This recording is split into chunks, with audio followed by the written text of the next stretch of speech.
Assalamu alaikum viewers, my name is Zunaira Bilal and I'm a clinical psychologist.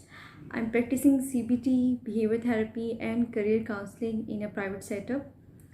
उम्मीद करती हूँ कि आप सब लोग खैरियत से होंगे और जिस टॉपिक पे आज बात करने जा रही हूँ उससे ना तो कोई एक एज के लोग मुतासिर हैं, ना तो हम कह सकते हैं कि बच्चे उससे ज़्यादा मुतासिर है, बड़े ज़्यादा मुतासिर हैं, टीन एजर ज़्यादा मुतासिर है।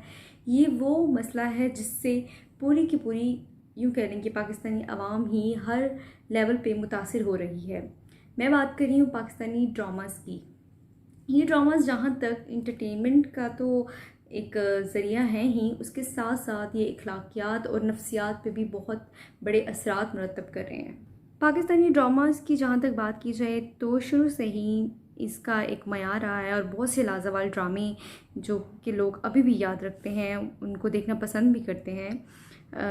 लेकिन पिछले 20 सालों से ड्रामा इंडस्ट्री में बहुत सी ऐसी तब्दीलियाँ आ चुकी हैं कि एक तरफ तो जहाँ इन ड्रामास का मकसद माशरे की इस्लाह और आला किरदार की अक्कासी करना था, लेकिन अब इनका मकसद सिर्फ रेटिंग्स बनाने तक महदूद रह गया है। स्क्रिप्ट में इस बात का हरगिज़ ख्याल नहीं रखा जाता कि इससे देखने वालों की अखलाकियात पर क्या असर पड़ सकता है। वैसे तो बहुत सारे ड्रामे ऐसे हैं जिसमें अखलाकियात की धज्जियाँ उड़ा कर रख दी गई हैं और कुछ बायोग्राफीज़ ऐसे किरदारों पे बनाई गई हैं जिनकी ज़िंदगी सिर्फ़ और सिर्फ एक शर्मिंदगी के अलावा कुछ न थी। इन ड्रामास में एक्स्ट्रा मैरिटल अफेयर्स को बहुत ज़्यादा प्रमोट किया जाता है और हर ड्रामा एक नया वे ऑफ कमिटिंग सुसाइड ज़रूर लेके आता है। इसके अलावा एक और चीज़ जो बहुत आम है वो ये कि मरकज़ी किरदारों के ज़रिए मनफी रवैयों को आम किया जा रहा है, जिसमें स्मोकिंग, ड्रिंकिंग, डेटिंग ये सब शामिल है। इसके अलावा ड्रामास में ये भी दिखाया जा रहा है कि एक स्ट्रिक्ट घराने की लड़की घर वालों को ख़बर किए बगैर अपने अफेयर्स कैसे चला सकती है और उनकी इजाज़त के बगैर पार्टीज़ पे कैसे जा सकती है। सिर्फ ये ही नहीं, इसके अलावा भी और बहुत कुछ है। एक वक्त में 2 से ज़्यादा अफेयर्स को कैसे हैंडल किया जाए, लड़कियां अफेयर्स कैसे चला सकती हैं, अपनी पसंद की शादी के लिए घर वालों को कैसे मनाया जा सकता है, खुद को सेव करने के लिए दूसरों को ज़िम्मेदार कैसे ठहराया जा सकता है, काला जादू करके अपने ख्वाहिशात को कैसे पूरा किया जा सकता है, किडनैपिंग कैसे की जा सकती है, ब्लैकमेलिंग कैसे की जा सकती है, मर्डर कैसे किए जा सकते हैं। इसके अलावा अब तो रेपिस्ट को भी ड्रामाज में हीरो दिखाया जाता है। इस तरह से ये ड्रामास हमारी अखलाकियात और नफ्सियात को बहुत ज़्यादा मुतासर कर रहे हैं। क्लिनिकल सेटिंग्स की अगर बात करें तो जब भी कोई पेशेंट सुसाइड की प्रॉब्लम या फिर डिप्रेशन के मसले के साथ आता है तो वो ये चीज़ कहीं ना कहीं हिस्ट्री में ज़रूर मेंशन करता है कि फ़लाँ ड्रामे में फ़लाँ किरदार ने जब अपनी बात मनवाने के लिए खुदकुशी कर ली थी और सब ने उसकी बात मान ली थी, वो बच गई थी, तो मैं भी ऐसे करूँगी तो मेरी भी बात मान ली जाएगी। आज से 4 साल पहले जब उन ख़वातीन पर और उन औरतों पर सर्वे किया गया जो कि किसी सरकारी इदारे में रह रही हैं और घर से भाग गई थी किसी वजह से, तो उन्होंने भी ये चीज़ ज़रूर मेंशन की कि उन्होंने किसी किरदार को, किसी ड्रामे की मरकज़ी किरदार को देखकर ये कदम उठाया कि किस तरीके से वो घर से भाग रही हैं और अपनी नई ज़िंदगी बना रही हैं और अपने एम को या अपनी ख्वाहिश को कैसे जो है वो पूरा कर रही हैं। ये तो वो तमाम मसाइल हैं जो क्लिनिक पे रिपोर्ट होते हैं। इसके अलावा भी घर में बच्चे और टीनेजर्स, ख़वातीन, ये तमाम लोग जो हैं ड्रामास में दिखाए जाने वाले किरदार और दिखाई जाने वाली कहानियों से बहुत ज़्यादा मुतासिर हो रहे हैं। जैसे कि वालिदैन शिकायत करते हैं कि बच्चा बहुत बदतमीज़ हो गया है, ऐसे जुमले इस्तेमाल करता है जो हमने कभी नहीं सुने और जो है अपनी बात जो है वो ज़िद करके मनवा लेता है। तो ये यकीनन मीडिया और ड्रामास के ही नताइज हैं। ये ड्रामास हमारी नफ्सियात पे कैसे असरअंदाज होते हैं और किस तरीके से हमारे रवैयों में तब्दीली का बास बनते हैं। सबसे पहले बात करते हैं कि 2 तरह के व्यूअर्स होते हैं, जिसमें एक को सर्फ वॉचर्स बोला जाता है और दूसरे को डाइव वॉचर्स बोला जाता है। सर्फ वॉचर्स की जहाँ तक बात करें तो वो सिर्फ ड्रामास को इंटरटेनमेंट के तौर पर, जैसे कि अगर आज फ्री हैं तो ड्रामा देख लिया या फिर कोई सीरियल उन्हें पसंद है तो देख लिया उसको, इस तरीके से बस ड्रामे की हद तक देखते हैं। डाइव वॉचर्स वो हैं जो कि ड्रामा के अंदर अपने इमोशनल कनेक्शंस बना कर उसको देखते हैं या फिर किसी मरकज़ी किरदार के साथ जो है बॉन्डिंग बना लेते हैं और ड्रामा के साथ साथ उनकी भी इमोशंस में उतार चढ़ाव आता रहता है। एक बच्चा जब उससे अपने इर्द गिर्द के माहौल और उसमें क्या हो रहा है, लोग क्या बात करें, जब उससे ये बात समझ आने लग जाती है 4 साल में, 5 साल में, 6 साल में, तो वो ड्रामाज में इंटरेस्ट, कार्टून्स में इंटरेस्ट उसका बिल्डअप होना शुरू हो जाता है। और इस एज से लेकर 15 साल, 16, 17 साल, ये वो एज रेंज है जिसमें करेक्टर बिल्डिंग होती है।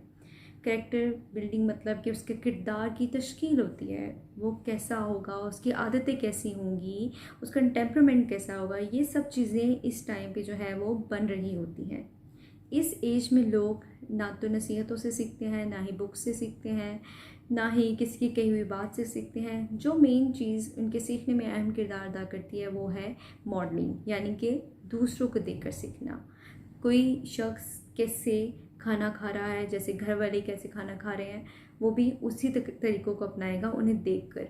इसी तरीके से ड्रामा वॉचिंग इस एज में स्टार्ट हो जाती है, और जब वो ये तमाम चीज़ें सामने होते हुए देख रहे होते हैं और इससे बहुत ज़्यादा मुतासिर हो रहे होते हैं, तो ये चीज़ें उनके किरदार में बस जाती हैं और ऐसे ही रवैयों को वो बड़े होकर जो है उसका वो मुज़ाहरा भी करते हैं। ये वो एज है जिसमें हर इंसान ने अपना कोई हीरो, अपना कोई रोल मॉडल जो है वो सिलेक्ट किया होता है, और वो रोल मॉडल या तो वालिदैन हो सकते हैं, या तो टीचर्स हो सकते हैं, या फिर वो कार्टून कैरेक्टर्स या वो ड्रामा कैरेक्टर्स हो सकते हैं जिनको वो जो है वो लगातार देखते हैं या बहुत शौक़ से देखते हैं या उन्हें बहुत पसंद करते हैं।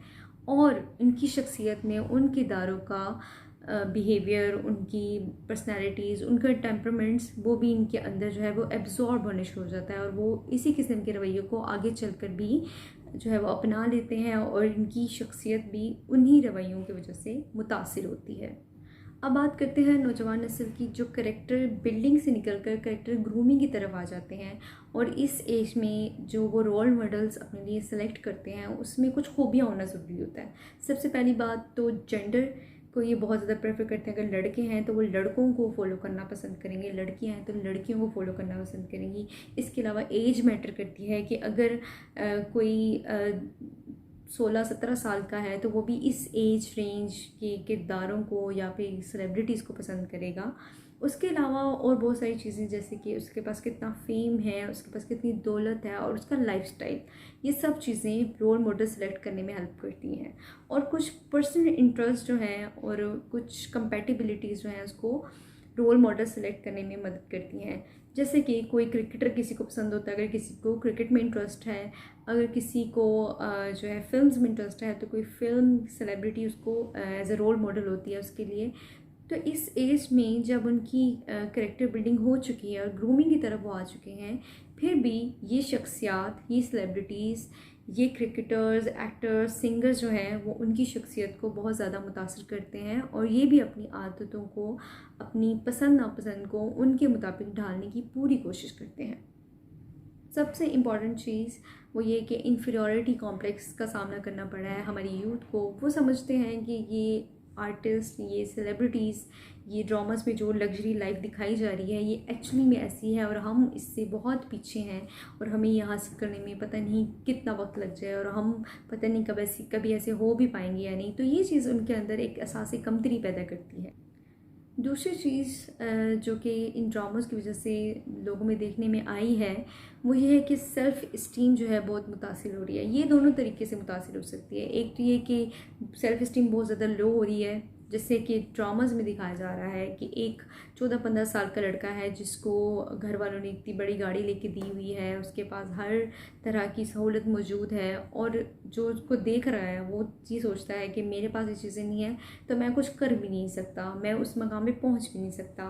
तो इस तरीके से इनका कॉन्फिडेंस कम होता है और उनकी सेल्फ इस्टीम डाउन हो रही है। जहाँ पर एक तरफ इन किरदारों की वजह से लोग अपना कॉन्फिडेंस, अपना एतमाद खो रहे हैं, दूसरी तरफ एक और चीज़ है जो कि ओवर कॉन्फिडेंस में आती है कि इन किरदारों को देखकर इनकी कही हुए डायलॉग्स, इनका बात करने का स्टाइल, इनके इंटोनेशंस, इनकी जो भी जिस तरीके से ये चलते हैं, फिरते हैं, खाते हैं, इसको लोग अडॉप्ट करके जो है वो बहुत ज़्यादा ओवर कॉन्फिडेंट फील करते हैं, और यूँ समझने लगते हैं कि शायद ये भी वही हैं और बिल्कुल वैसे ही हैं, और जो जो सहूलियात उनको मैसर हैं ये भी वही हासिल कर लेंगे। तो इनकी ज़िंदगी जो है एक कन्फ्यूजन में आ जाती है, जो कि बहुत सारे नफ्सियाती मसाइल की वजह बन सकती है।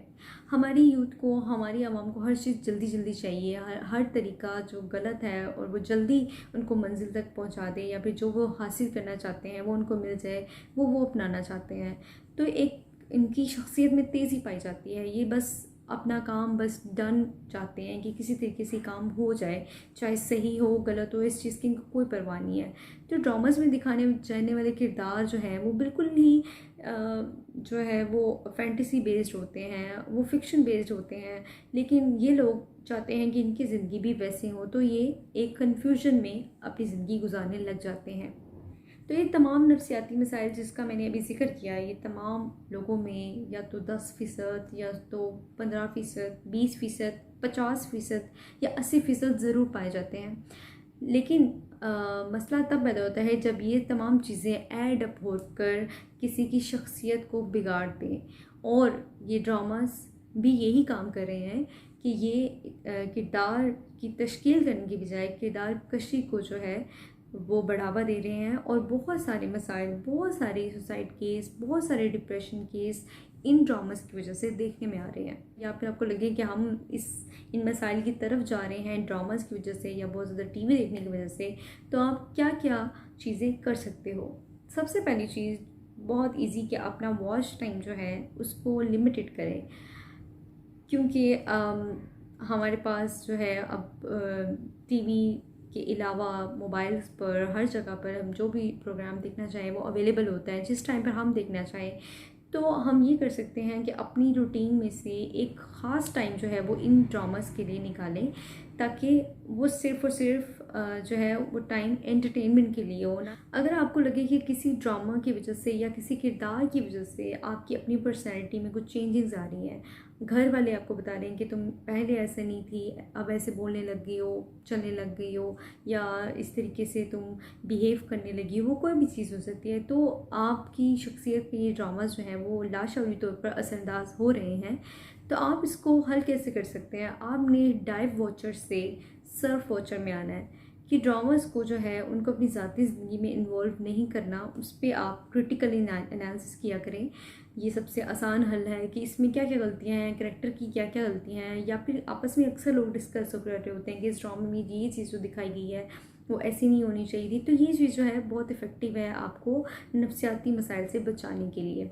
आखिर में यही कहना चाहूँगी कि आपको ख़ुद डिसाइड करना होगा कि आपने किस किस्म की पर्सनालिटी को अपनाना है, आपने कि कौन से किरदार के ऐसे पहलू हैं जिसको आपने अपनाना है, अपनी ज़िंदगी में क्या चेंजेस लानी है, अपनी आदत में, अपनी रवैयों में क्या चेंजेस लाने हैं, वो आपको डिसाइड करना है। किसी किरदार से मुतासिर होकर खुद वो चीज़ें अपना लेना, या फिर किसी कहानी को सुन के वैसा जो है वो चीज़ें फैंटेसाइज करने लग जाना, ये जो है वो अनरियल वर्ल्ड की तरफ आपको लेके जा सकती हैं, और इसका नतीजा सिर्फ़ और सिर्फ कन्फ्यूजन और नफ्सियाती मसाइल है और कुछ भी नहीं। ये वीडियो आपको कैसी लगी? अपना फीडबैक एंड सजेशन ज़रूर दीजिएगा। इस वीडियो को शेयर करें और सब्सक्राइब करना बिल्कुल मत भूलें, और अपनी जिस्मानी सेहत के साथ साथ अपनी ज़हनी सेहत का भी ख्याल रखें।